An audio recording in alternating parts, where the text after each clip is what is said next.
There are many antichrists, those who oppose Christ, but the title Antichrist, when we come to the Antichrist, means something specific. It means in place of Christ. The Antichrist will come in place of Christ. He will proclaim himself Christ, and he will be proclaimed Messiah by those who rejected the true Messiah. And he will be accepted as Christ by the whole world. He will proclaim himself to be God and worthy of the adoration that is due only to God. This is how Antichrist will come to the world. There are many Antichrists. There are many Antichrists. Good morning, ladies and gentlemen. I am Friendship Pearson, and welcome to Friendship Blue. November 5th of 2024, 7:59 in the a.m. How are you? Let's say it together. Praise our God from whom all blessings flow. Today is election day. Today is election day. I will be live tonight on Friendship Blue, starting at 8 p.m. and we'll improvise. My prayer is that everything will be peaceful around the United States and around the globe, that people will accept whatever result there is. Easier said than done. But yeah, we might do it till 12 o'clock, 1 o'clock in the morning, 4 or 5 hours. We'll see. Then again, we might not even have any results. Satan is going to do everything he can to keep a cloud of darkness and have an atmosphere of uncertainty. Because see, people, it's bigger than the election. It's bigger than the election. The main reason I just ran this video about the Antichrist is because that is the end game. Yes, that's the end game. You see, after Satan beguiled Adam and Eve, the next thing he decided to do, the next thing that he set his eyes upon, was to become an administrator. Yes, an administrator, a manager. Our Bible teaches us that God instructed Adam and Eve to go and be fruitful and multiply, to manage the earth, to subdue it. It's in the great book of Genesis, the beginning. Subdue the earth means to manage it. You think Satan didn't hear about what the instructions were? You think God didn't create things and Satan was taking notes that he would one day try and become an administrator, a manager of something? I've taught in several videos in my last feed, Friendship Pearson, that Satan was jealous. Yes, the Bible says he has pride. The pride stretches from lasting to everlasting, as far as north is from south and east is from west. And the end game was to take the planet. And then I do believe that after he takes the planet, he wants to go back and oppose God on the throne. I want you to understand something. We're like a test. The planet is like a test to him. It's like he's sharpening his tools. So when he faces his grand objective, he'll be ready. It's a continuous, that is endless preparation for a WWF match. That again will stretch all the way to glory. I want to praise God for the revelations that he's given me to utilize me in this end time. And I want to share with you my thoughts on economics and how this administrator is carrying things out. I'm not showing things to say that these people that I'll show you are evil. but I want you to understand the structure and how it was placed, particularly here in America. Watch this here. Richest families in the world, this is the Rothschilds. At one point, the Rothschild family possessed the largest private fortune, even financing full armies with their wealth. It all started with 5 brothers born into a banking family. Their father sent each of them to different major cities to expand the business, and they executed on that perfectly. All 5 brothers became immensely wealthy and created a massive family fortune. The family used that money to buy property across the globe and expand the business even further. The Rothschilds. This is one of a handful of families that I began to study in my late teenage years. And I was astounded.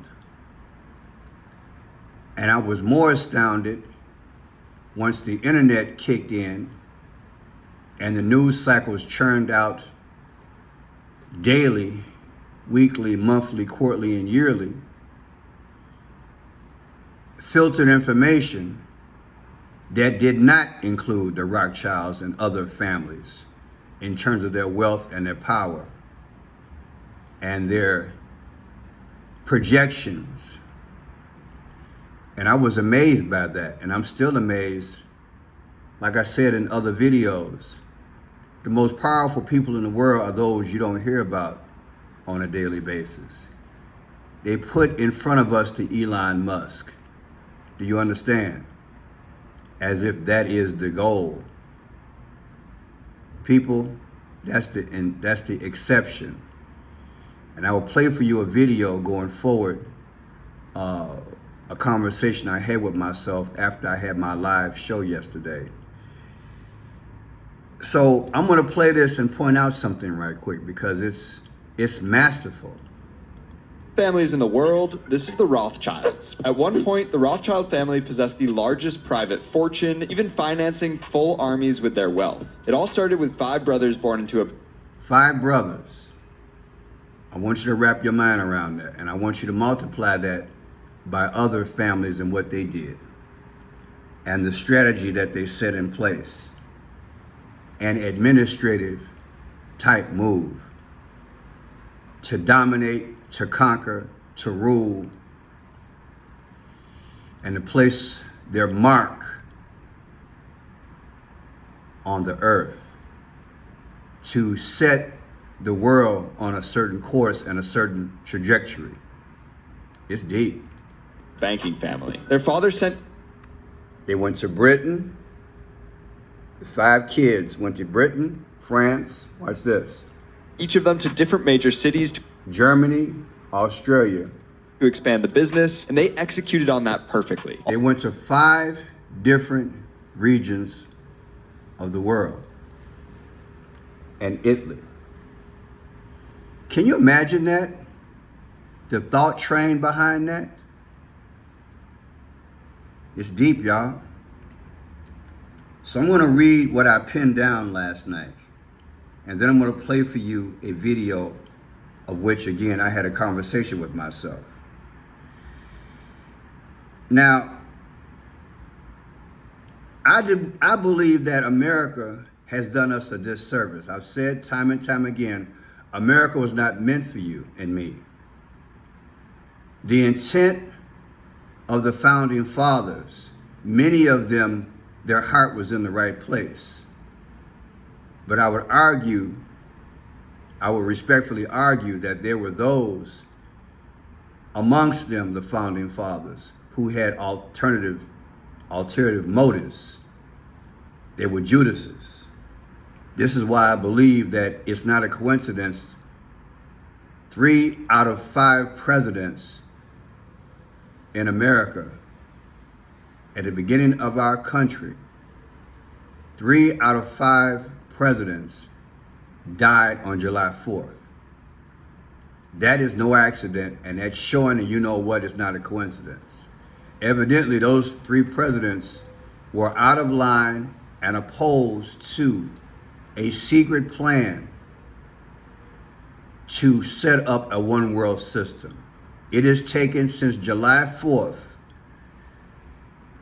1776, all the way to July 4th of 2024 to get this one world system accomplished. I know it's probably hard for folks to wrap their mind around it, but there is a bloodline that has made it with fallen angels, a bloodline that has made it with this Antichrist system and people. In other words, there are serpent children on the earth, and they have willed themselves to an oath and a goal.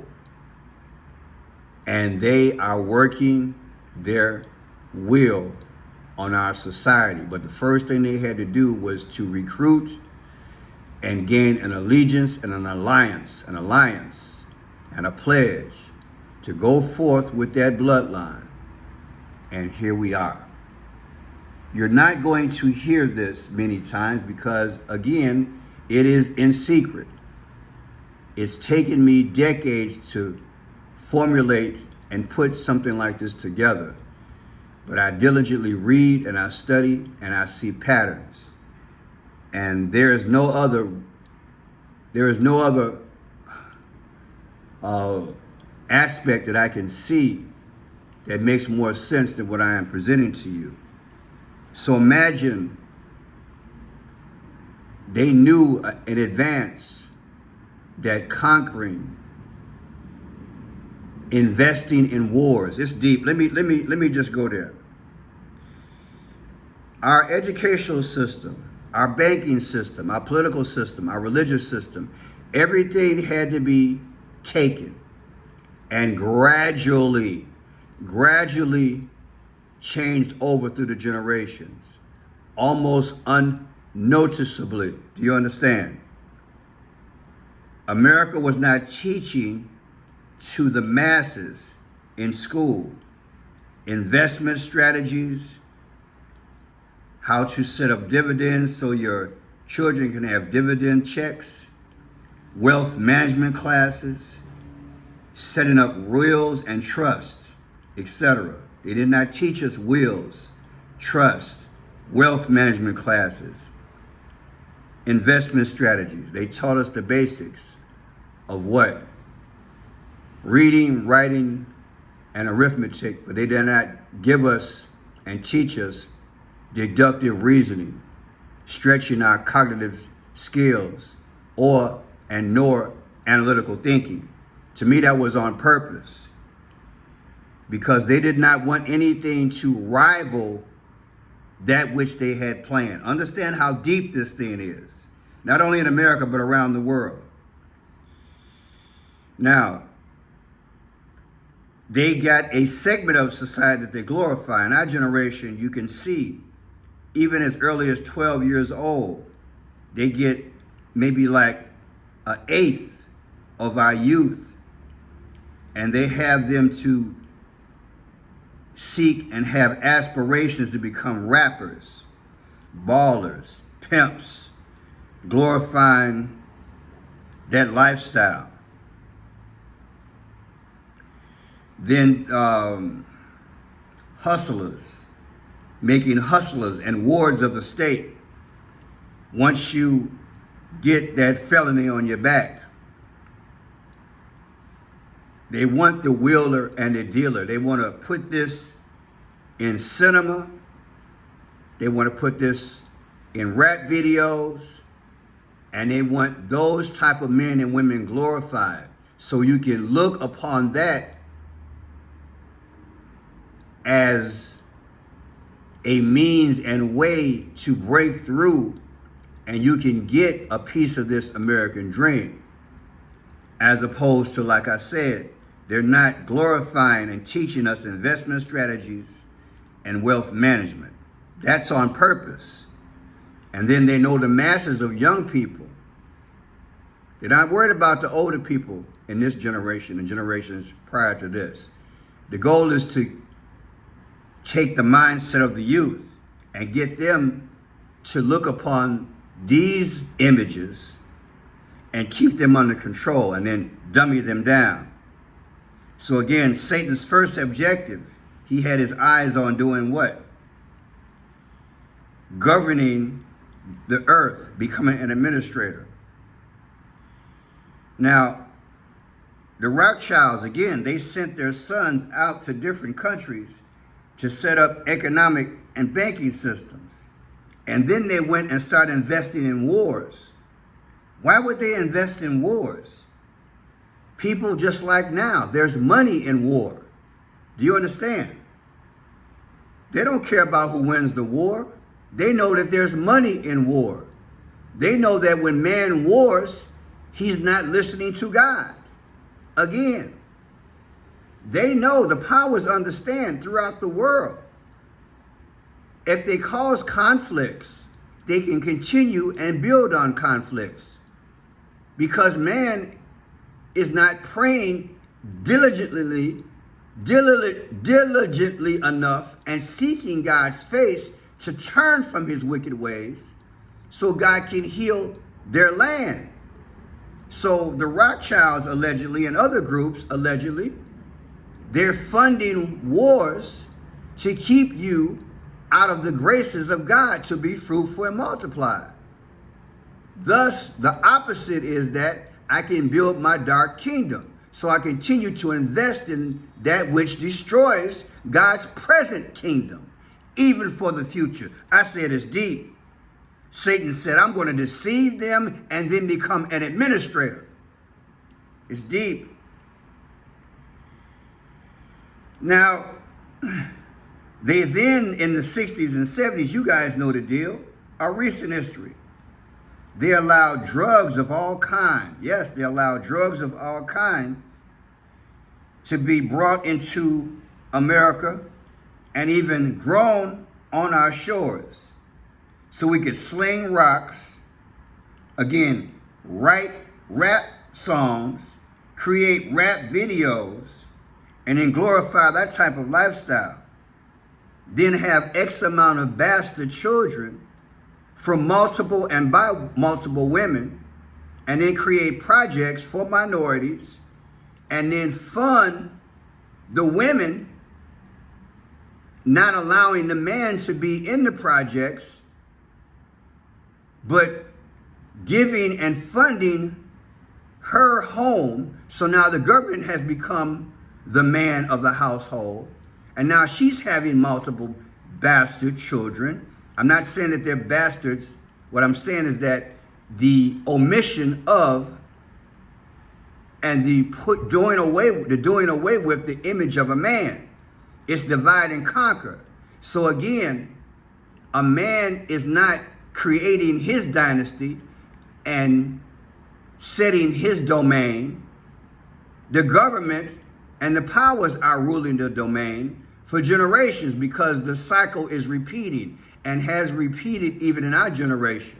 Whereas in all of our big cities, arguably between 40 to 60%, there is no man in the household, and or there is only one parental image in the household. It's deep. And then once you catch a case and become a ward of the state, they create that cycle, whereas now you go to prison, and then they had the audacity to put even the prison on the stock market. Yeah, it's part of the stock market. Knowing that now you can make money in prison selling shoes, socks, clothing, toothpaste, toothbrushes, soap, showers, building prisons, lawyers, bailiffs, courts, DAs, lawyers. Everybody's making money off the back of us, because they don't look at us as people. They look at us as a commodity. It's deep. Understand why they were out here sending their sons and daughters to different parts of the country, making millions, if not billions, and now trillions of dollars since the 1800s. They have taken a segment of us and recycled us in this prison system with this gangster mentality, becoming a menace to society in our own communities. so we cannot even compete with them. And then what they did over time, they allowed the Bernie Madoffs, hear me out. Then they allowed the Bernie Madoffs and the Bankman-Frieds to exist, where the middle class and the upper middle class then invested in these two men and other Ponzi schemes, and even the rich got had and lost hundreds of thousands of dollars, even millions of dollars. I'm gonna say it again. They allow the Bankman-Frieds and the Bernie Madoffs to exist and create a game to extract their wealth. Do you understand this game? So they got a game for the weak and the downtrodden, the homeless, and for the lower classes, and they have a game for also the middle class and the upper middle class. It is their objective to always have us at a misery index and in fighting each other over wedge issues. Women against men, men against women. Do you understand the game? This is the mindset of them. Satan is an administrator. He's not nice.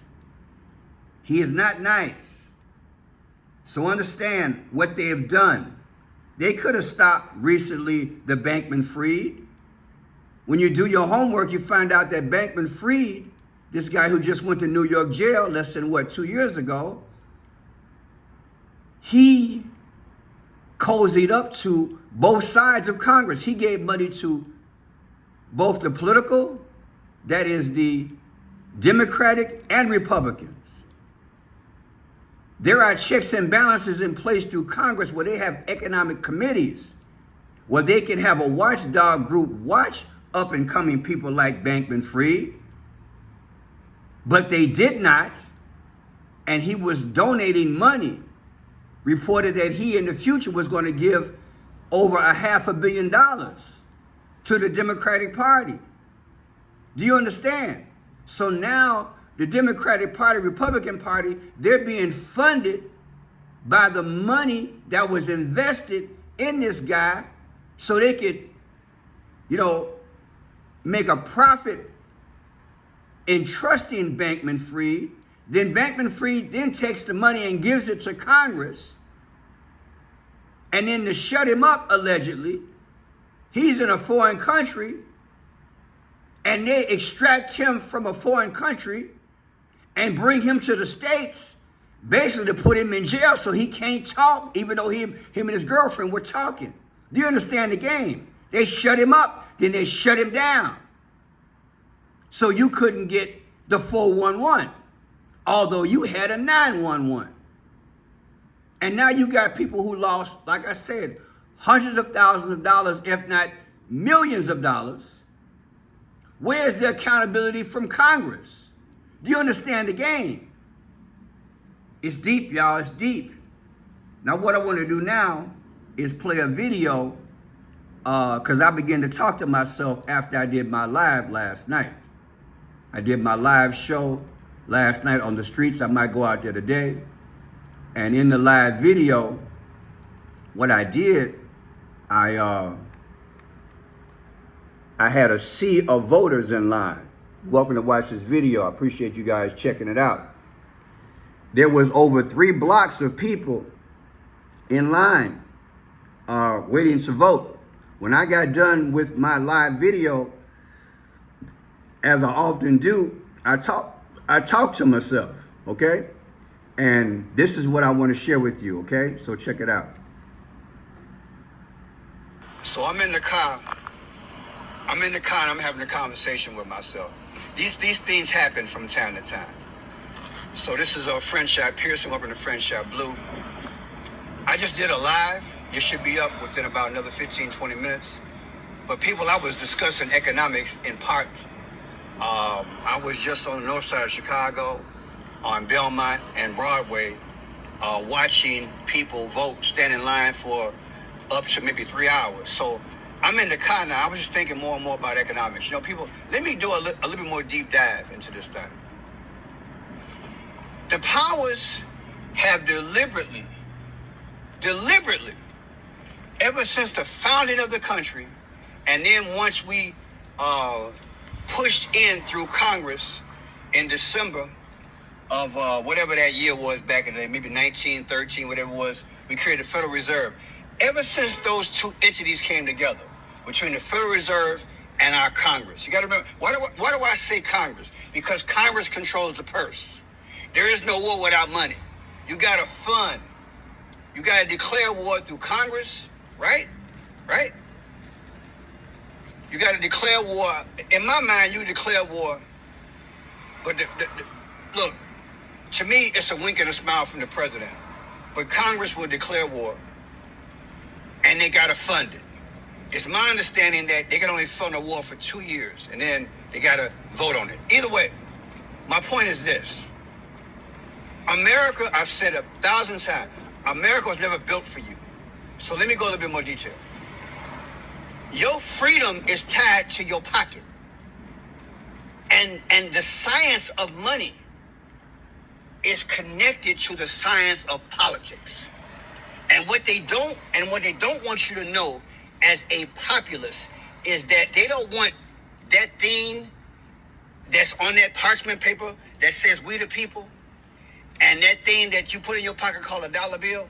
They don't want that thing to sprout legs and walk. Neither do they want it to gravitate. In other words, they never want oxygen or too much oxygen to be a part of we the people. So what they do every 8 years, all the way to a span of maybe a generation and a half, they take the money aspect and they deflate it or bring it into a depression like they did in 1929, or they bring it into a recession. They do something so that you can never, ever be able to look back, at least in your lifetime, and tell your son and daughter, that is the next generation, the last 50 years, boom, the thing recycled where it, now you can see that it has never devaluated. I'm gonna keep saying it until I get it right.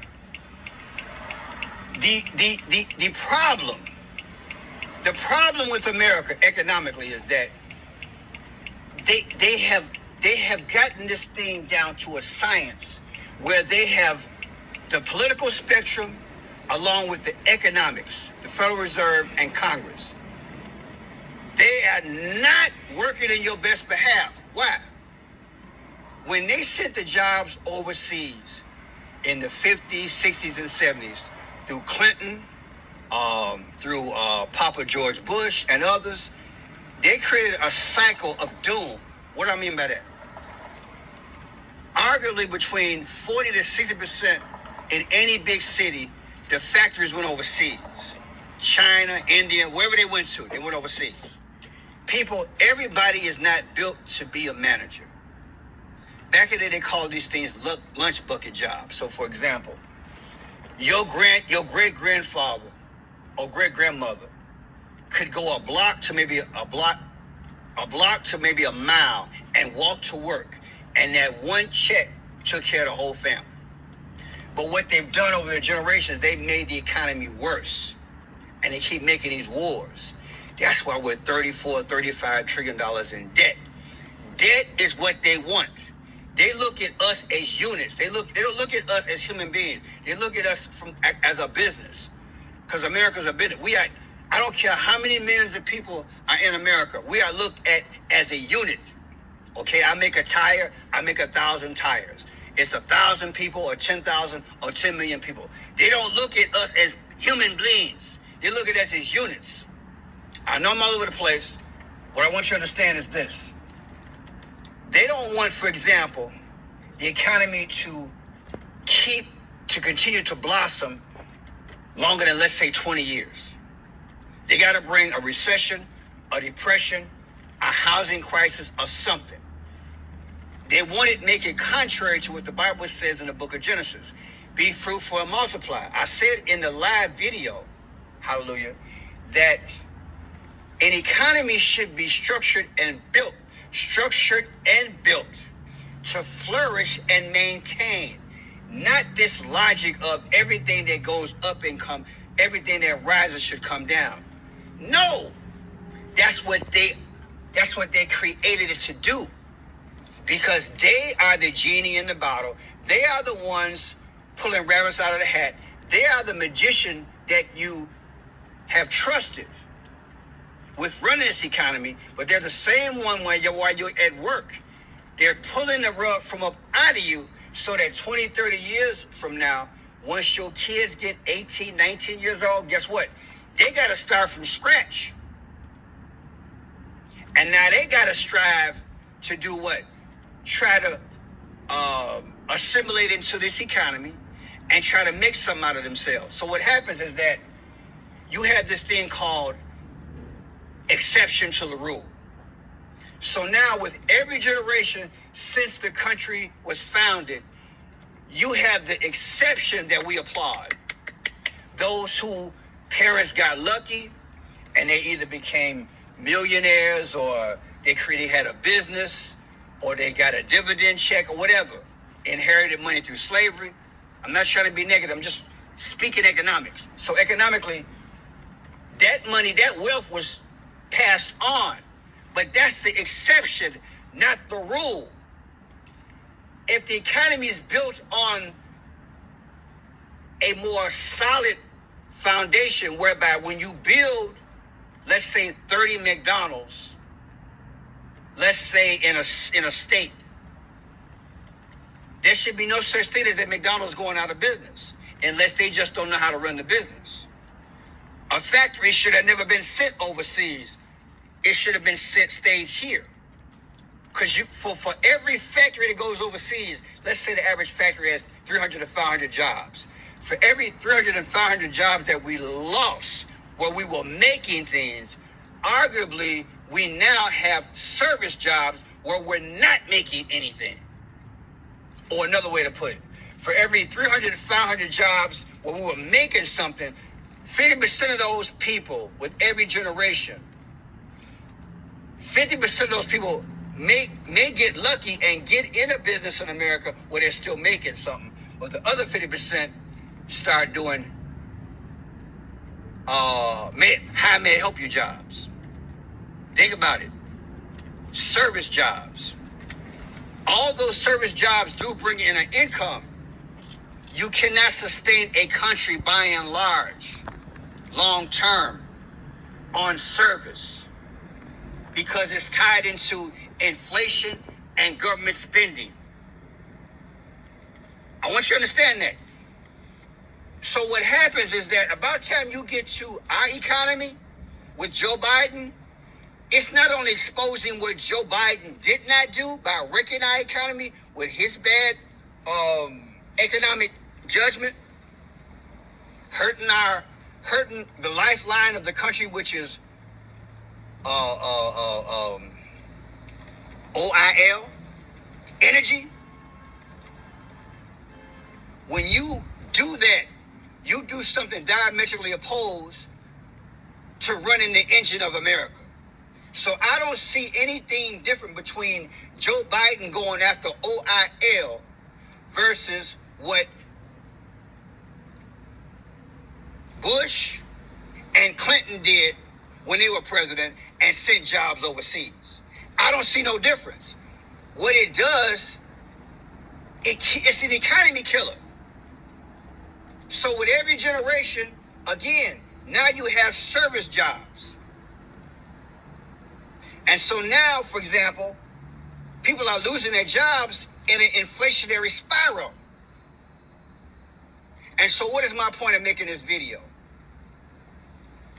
You always will have those who get the dividend check, inheritance, those who get a college degree or not a college degree and they're lucky to start a business and they can be successful. But the masses of people who could be building things, the masses of people that if the government hadn't messed up the economy, there would be more sustainability and sustainable growth, and that is there would be jobs that would stay. You got to remember, a bad economy means at some point more unemployment. And I said in my last live that the objective of the Federal Reserve, if you Google what he said a few years ago, he said, we got to get the economy back in line. And the way to do that is that I have to create unemployment. That is the dumbest thing that you could ever do to an economy. But that's the system they have in place. So what I'm saying at is this. Even though you have X amount of people that get businesses, get dividend checks, have inheritance, get lucky, make some wealth. That's the exception. That's not the rule. And with every generation, the exception number is less, where the predominance of people are the rule. Now, when you think of rule, that means that you are running something. That means you have control of it. That means you are securing your destiny. That means you know it always be there because you're going to maintain what you rule. You're going to maintain what you govern. But if you got these knuckleheads over there between Congress spending money on wars, which is causing inflation, and all the kind of stupid stuff they spend money on, instead of reinvesting in us, like the homeless, reinvesting in the soldiers who went off to war, the veterans, and reinvesting in us, and not bringing tens of thousands, if not millions of illegals, investing in them. Instead of taking that money and reinvesting in us, we're investing in things which do not help the economy. It's just service. It's just spending money.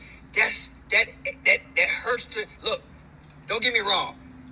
Giving free money to illegals is putting money in a lot of people's pocket.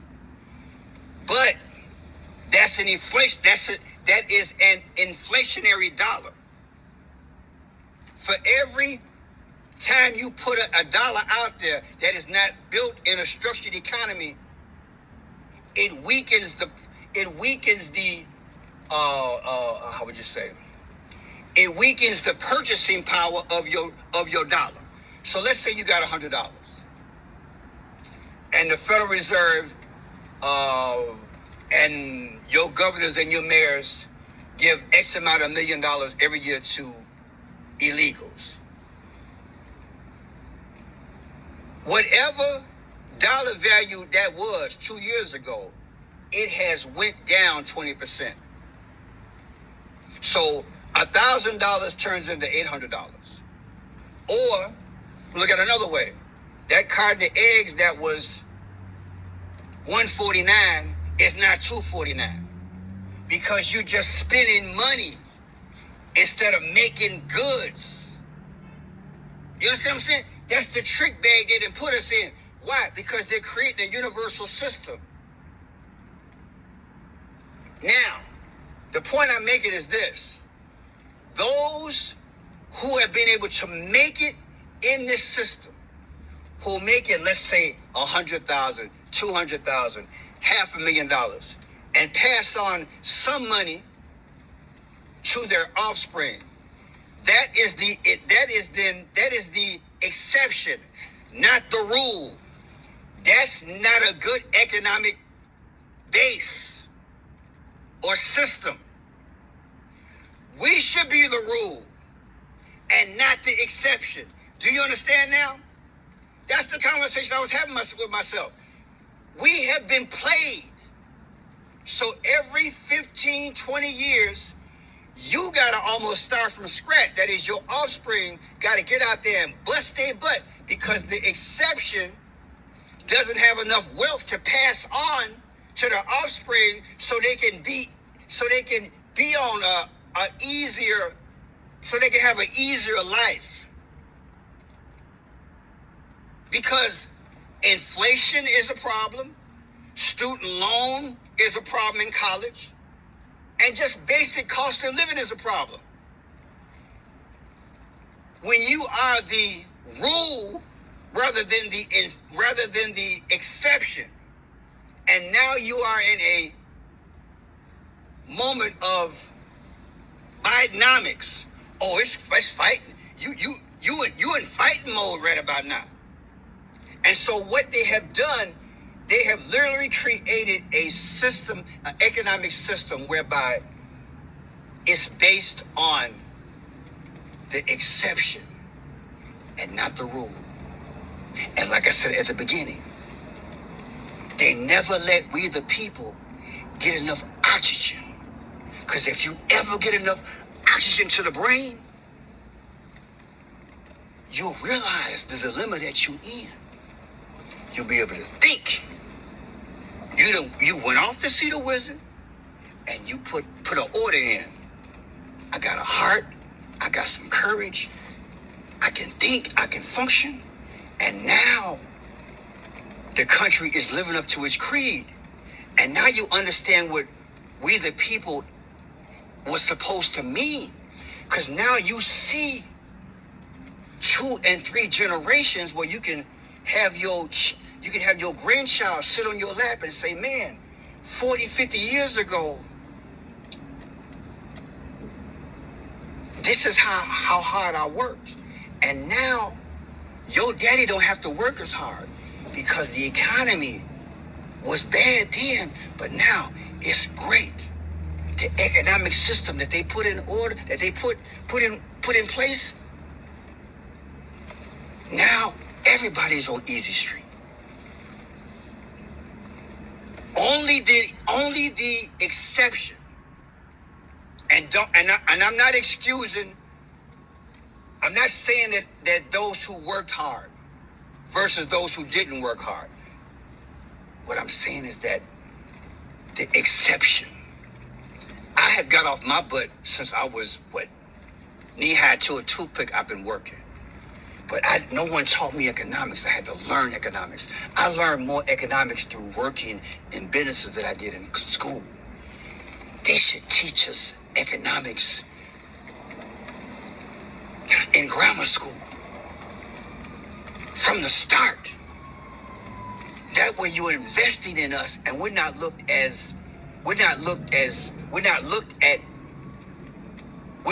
upon as just objects. Oh, you're just another tire. You're just another wrench. We're looked at as something that has been invested in, that with every generation, it gets easier for the next generation.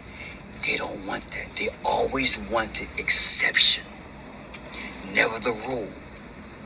Because if you begin to rule, you would understand what's on that parchment paper when it says we the people.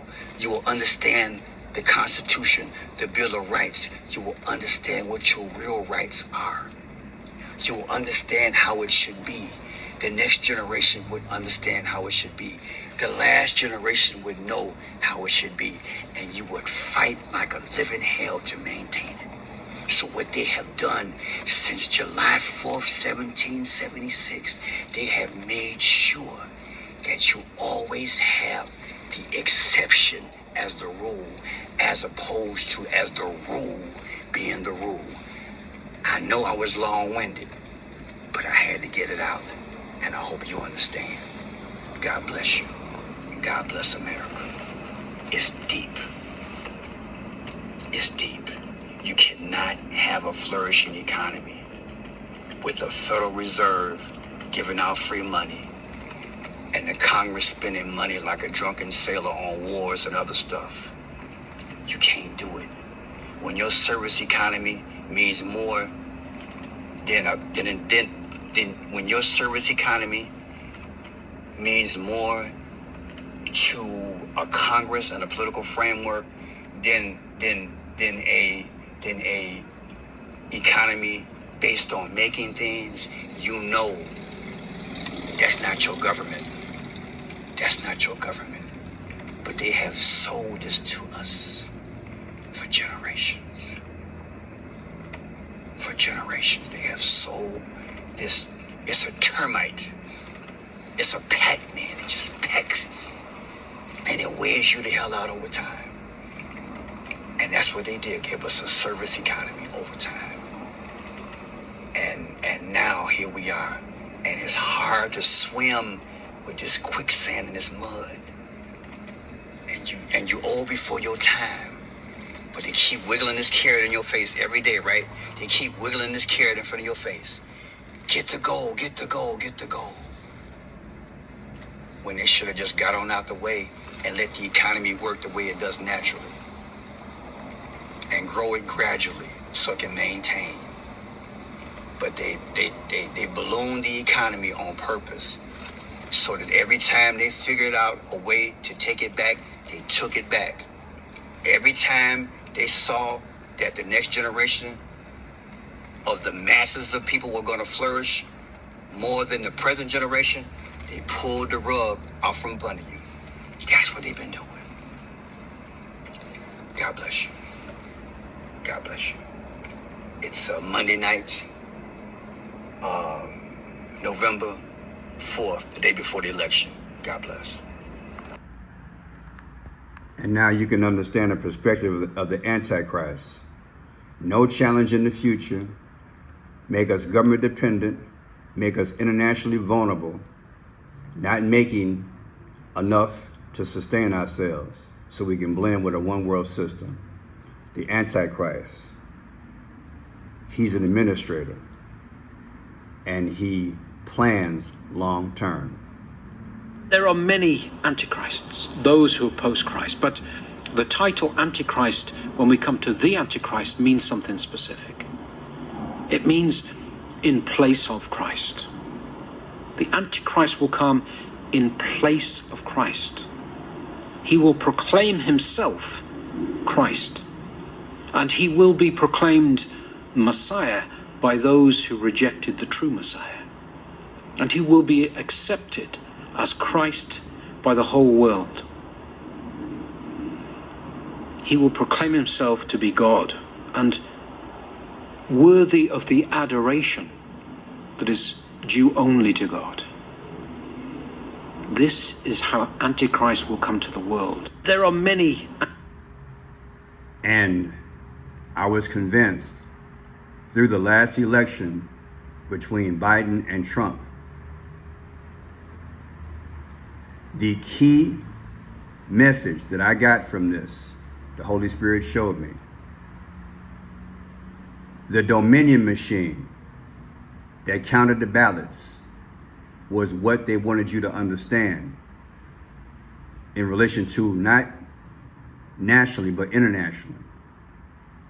The key word, the fight was over the ballots being counted by a machine called the Dominion machine. What did God give Adam in the garden? Dominion, rule over his domain. Satan wants the domain. So now you have arguably so-called opposing factions of Democrat versus Republican fighting over the domain. But really, they're one and the same. And as they bicker and fight, their agenda is to tear down America so that now America, its domain, can be handed to Satan as a gift. And now the objective of the Antichrist is reached. My name is Friendship Pearson. I pray not only do you understand, but it's time to get right, stay right, and get ready for the flight. Jesus is coming soon. I'll see you tonight, 8 p.m.